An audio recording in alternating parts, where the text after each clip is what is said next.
Russia resumes missile attacks on the Ukrainian capital.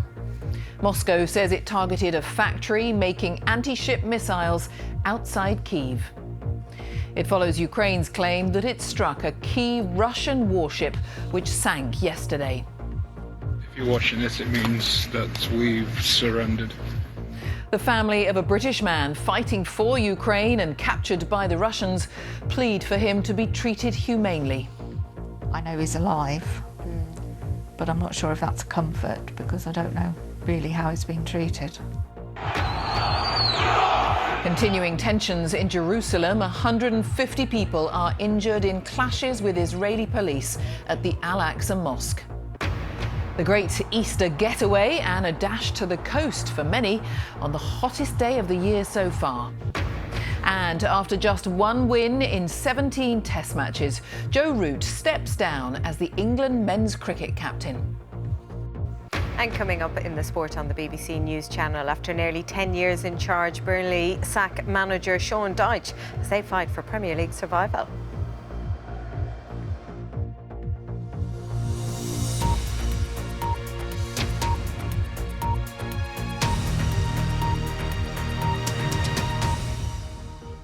Hello and a very good evening. Russia has threatened to intensify attacks on the Ukrainian capital, Kyiv, if its territory is further targeted. Tensions have risen since Russia's iconic warship, the Moskva, sank yesterday. Moscow says the sinking was caused by a fire, but Ukraine says it hit the vessel with missiles. A weapons factory near Kyiv has already been partially destroyed in a Russian attack. Our correspondent Yogita Limai sent this report.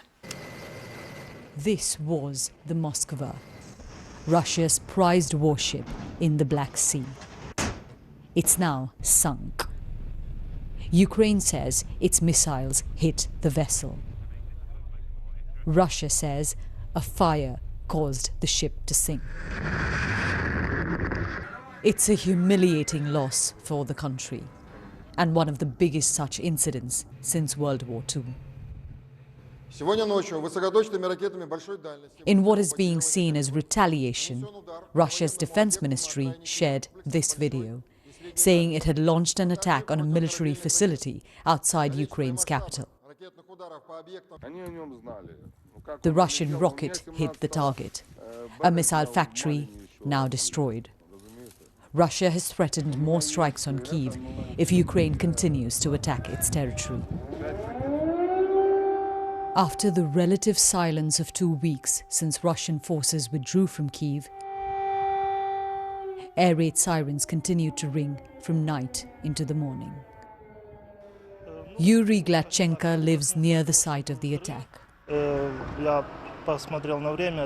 I woke up to the sound of an explosion at just past 1 a.m. My house shook like there was an earthquake. Then I heard more explosions. The lights went out. I have no electricity or water now. The area around the factory which was hit is a residential neighborhood. It's quite densely populated. It's only about a 15-minute drive from here to the center of the city. The attack overnight, a reminder of just how vulnerable Kyiv remains as a target. This city has just begun to come alive. People who were forced underground for weeks when areas around Kyiv came under Russian control are cautiously coming out for a moment of calm in the sun. You forget sometimes that you're still afraid of every sound, even if it comes from your neighbour's house. Or if someone bangs a car door, you shiver and try to overcome that. No words can describe how scary it is. We can't be sure what will happen next. The future might be worse. The images coming from the east show just how bad things could get. This is the port city of Mariupol, believed to be close to falling into Russian hands. It's been more than 7 weeks of war. And Yogita, throughout this conflict, there's been so much focus on the east of Ukraine, but today, again, we really do see that the capital is still very much a target. That's right. There are fears that in the coming days there could be more attacks on strategic targets in and around Kyiv, given that Russia has threatened this, that it will increase the number of strikes in Kyiv if Ukraine continues shelling Russian villages near the border. In the past few days, we've seen in this city a few cafes, restaurants, public parks beginning to open up, people coming out, but many are now wondering whether it's safe to do so and whether or when it will be safe to do so, given the threat hanging over Kyiv. In the south and east of this country, bombardment and fighting continues, particularly in the besieged port city of Mariupol. Ukraine's deputy prime minister has said that around 3,000 people have been evacuated from these areas today, including around 360 people from Mariupol who came out of the city in their own cars.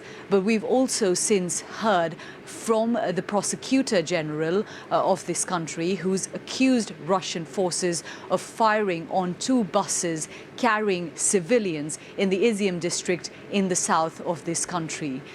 In and around Kyiv, where I am, Ukrainian authorities are continuing the process of recovering the bodies of those who've died in the areas, those who died in the fighting, those who died when these areas were under Russian control. The police chief of the region has said that they've recovered more than 900 bodies so far. They are investigating for war crimes and say they're gathering evidence and will be presenting it in front of international courts. Yogita, thank you. Yogita Lemay. Well, the grandmother of a British man who's been captured in Ukraine says she is horrified by images of him being shown on Russian TV and has called for him to be treated humanely. Aidan Aslin was fighting with Ukrainian forces in the besieged city of Mariupol when he told his family he was having to surrender to Russian troops. Emma Vardy reports. If you're watching this, it means that we've surrendered. The last message to loved ones before his capture in one of the most desperate places on earth. Ran out of ammunition. Didn't really have any other choice other than to surrender. For weeks, Aidan Aslin and his unit defended the heavily bombarded city of Mariupol, holding off Russian forces as long as they could. 2 days ago, his family received a phone call as he explained they were having to surrender. To lay down our arms and head towards the Russian soldiers. I knew that the ammunition situation was very low, and they wouldn't have surrendered if they'd still got ammunition.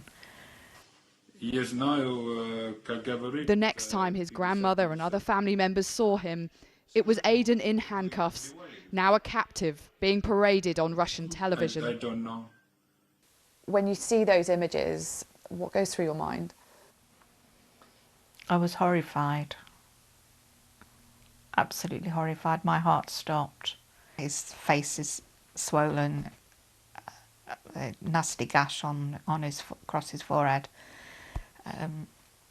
Having seen him, I know he's alive, but I'm not sure if that's a comfort because I don't know really how he's being treated.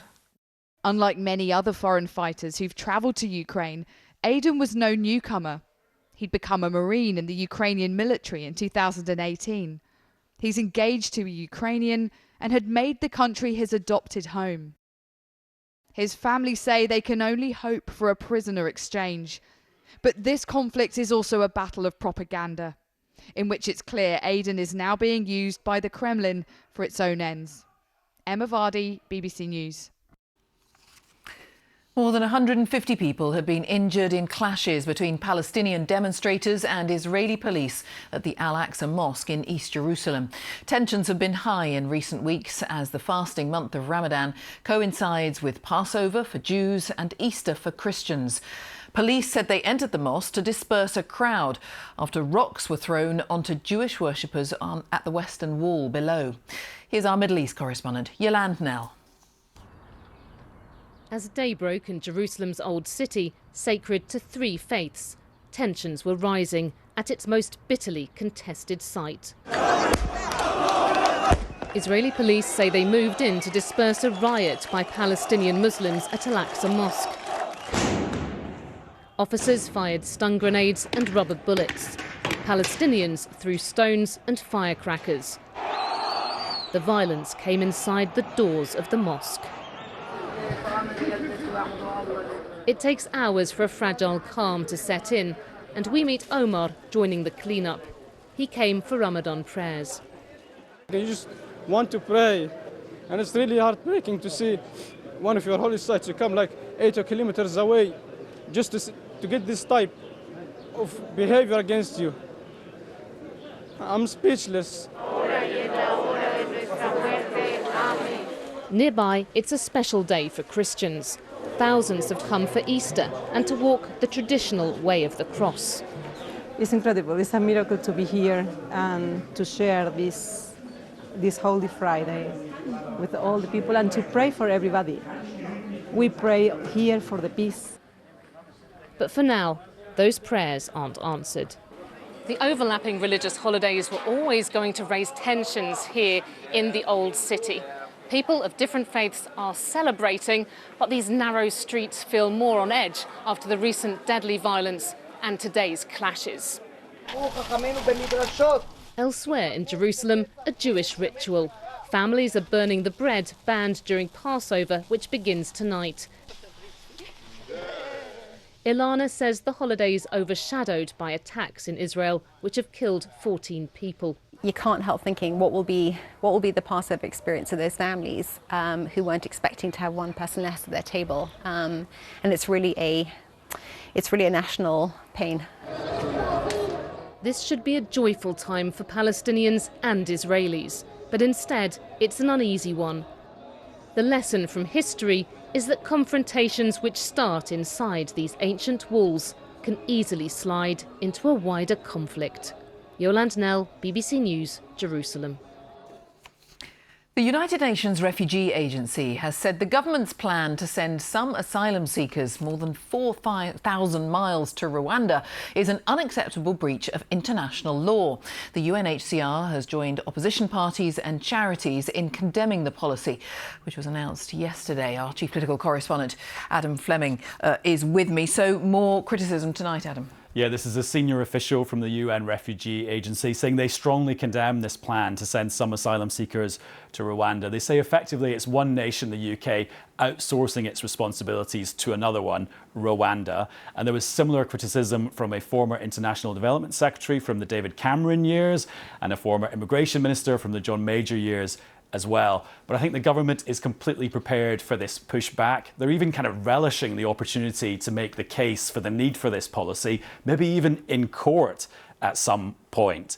And we've got an interesting insight tonight into how the policy was actually formulated behind the scenes. Civil servants in the Home Office were not able to precisely quantify the benefits of it to be able to say it was value for money. So Priti Patel, the Home Secretary, had to issue something called a ministerial direction to kind of push the policy through. Home Office officials tonight and sources justifying that, saying you shouldn't let a lack of data or imprecise modelling stop the government taking action. And talking of ministers, there was a Home Office minister on the radio this morning who could give very few details about how this is going to work in practice, which makes me think this is an idea for a plan rather than a fully worked out plan. All right, Adam, thank you. Adam Fleming. It has been the hottest day of the year so far, and roads and railways have been busy as millions of people try to get away for an Easter break. The good weather resulted in delays in south and southwest England as motorists headed for the coast or tried to travel via the port of Dover. And there's major disruption on some rail lines because of bank holiday engineering works. There are no trains at all, for example, in or out of London's Euston station. Tim Muffet has the latest. The long weekend, with queues to match. We are a little bit worried about the traffic, it's that why we came very earlier. But this is Easter weekend, this is the perfect storm, isn't it? Exactly what you don't want it to be. In Dover, just as holidaymakers are leaving, P&O has suspended its ferry services. Post-Brexit lorry checks are also said to be adding to the challenge. It's the first bank holiday since all COVID travel restrictions were lifted in the UK. The RAC estimates more than 22 million car journeys will take place this weekend. The message clearly is plan your trip well in advance, make sure that your car is ready for a journey as well. In lots of cases, this is the first long distance trip people have taken this year. At Woolly Edge Services in West Yorkshire, for many motorists, the heavy traffic was worth it. I had a long planned celebration of my husband's 80th birthday. So we're gathering in Sheffield, and my family said it has to be Easter because the children are off school and we're off work. Just the hassle at the airport at the moment. It was just like, I'd rather, well, I don't know now, stick on the motorway or get stuck in Manchester Airport, so I think this was the lesser evil. Despite recent disruption, queues at Manchester Airport were said today to be moving steadily. But on what has been the hottest day of the year so far, some rail services have been disrupted. London's Euston Station is closed all weekend, as is the West Coast main line between London and Milton Keynes. Now, that could pose a challenge for Liverpool and Manchester City fans planning to travel to Wembley tomorrow for their FA Cup semi-final. The work has to be done at some time. But Adam has multiple sclerosis and has decided not to travel to the match. At the start of the season, most sensible people will have said that two of the best teams in the country are Liverpool and Manchester City. So there was a fairly good chance that one, if not both of those teams were going to get into the FA Cup semi-final. Well, the FA Cup semi-final is pretty much always this weekend, and yet there's all these rail works going on. Network Rail says 95% of its services will be unaffected by planned engineering work this weekend. As ever, the advice is to check your journey before you set off. Tim Muffet, BBC News. Twitter's board of directors has announced the company is taking action to fend off a hostile takeover bid from the world's richest man, Elon Musk. The firm says it's adopted a plan to expand shareholder rights, which would make it difficult for Mr. Musk to increase his stake in Twitter beyond 15%. Yesterday, he offered more than £30 billion in cash to buy the social media platform outright. The Duke and Duchess of Sussex met the Queen at Windsor yesterday after flying into the UK from their home in the US. Prince Harry and Meghan are now in the Netherlands for the start of the Invictus Games. The couple hadn't been in the UK together since they stepped down as senior royals more than 2 years ago. The authorities in South Africa say nearly 400 people have died in the severe floods in the province of KwaZulu-Natal. The police, army and volunteer rescuers have widened their search for people who are missing. Thousands of survivors are living in shelters across Durban after the deadliest storms to strike the coastal city in living memory. The South African Weather Service has forecast more thunderstorms and flooding over the weekend. Vimani Nkezi reports. These informal houses are hanging on by a thread. Others weren't so lucky and were swept away by the raging floodwaters that ravaged most parts of this province. I mean, these houses are so perilously close to the water's edge. If you look at this particular one, it is actually jutting out. Anything could happen, it could actually fall. The woman who lives in this house, she's leaving. She's taken her children away with her because she's too petrified to live here. I need a place to stay now. Right now I'm leaving. You're leaving? Just for a temporary, for the safety of my children. Wow. Yeah. Yo, I can understand because looking over here, I mean, that's where the water is. That's where the river is. And look at this house. And your house is right here close to the river. I mean... So bad. So, but we thank God that we are alive. Unfortunately, for many impoverished residents of this informal settlement, they don't have an option to leave and will face another night of despair. My house was here, and behind my house it was about 6 to 7 meters away from the river. So I thought I was safe.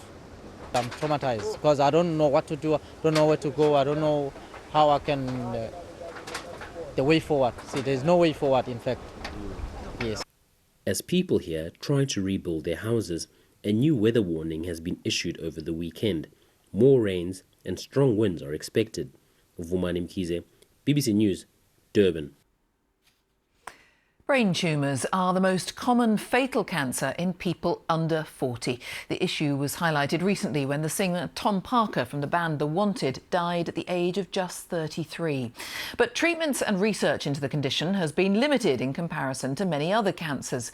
Well, now patients at Addenbrooke's Hospital in Cambridge are having the entire genetic code of their cancers sequenced as part of a research project. It's hoped that tumour mapping will lead to more accurate diagnosis and perhaps eventually to personalised treatment. Just to warn you that this report from our medical editor Fergus Walsh contains pictures of brain surgery. I've got a rough idea of what's going to happen.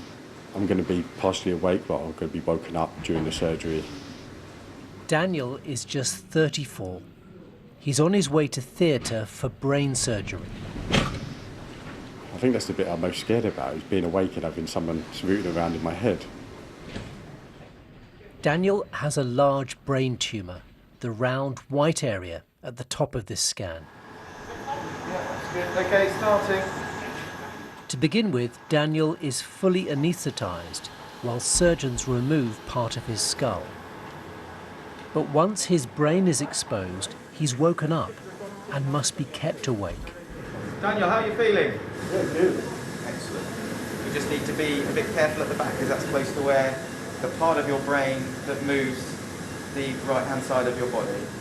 Before removing each piece of tumour, surgeons need to be sure it won't affect Daniel's speech or his ability to move his body.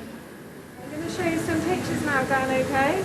I want you to just say what you see. So at each step, the team checks his responses. Well done, Dan. Part of Daniel's tumour will be sent for whole genome sequencing.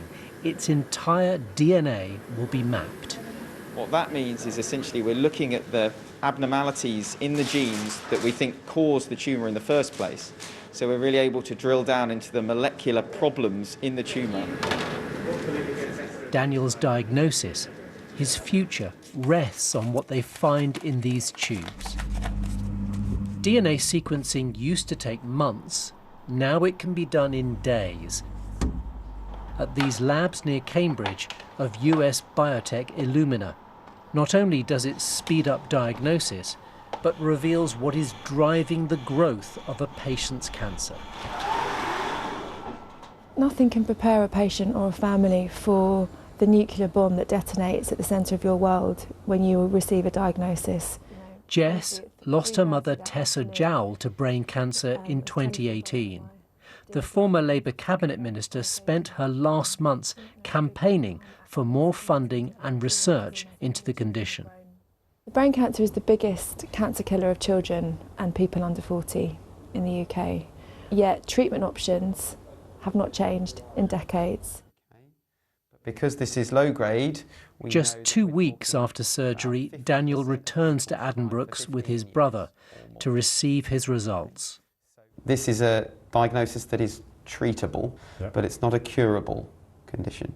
Okay, so this is something that will be life-limiting. About 50% of people survive for 15 years or more. But I think it's important that you understand this isn't something that's going to go away. Yeah. Wow, I don't know what to say. Sure, we don't have to say anything. Enjoy the next 15 years of my life. He's gone 2-0 to them.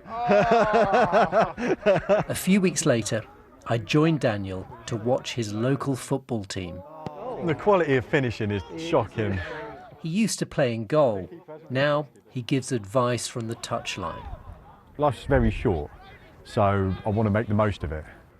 I just want to get the treatment I can to prolong my life, like 6 weeks of radiotherapy, 5 days a week. More than 200 brain tumour patients are taking part in the research, with the hope it may eventually yield new, personalised treatments which improve outcomes. Fergus Walsh, BBC News, Cambridge. In football, Burnley have sacked their manager Sean Dyche with just 8 games of the season to go. Dyche was the Premier League's longest-serving manager, having joined the club in 2012. He leaves with the club in the relegation zone and 4 points from safety. Joe Root has stepped down as the England men's Test cricket captain after 5 years.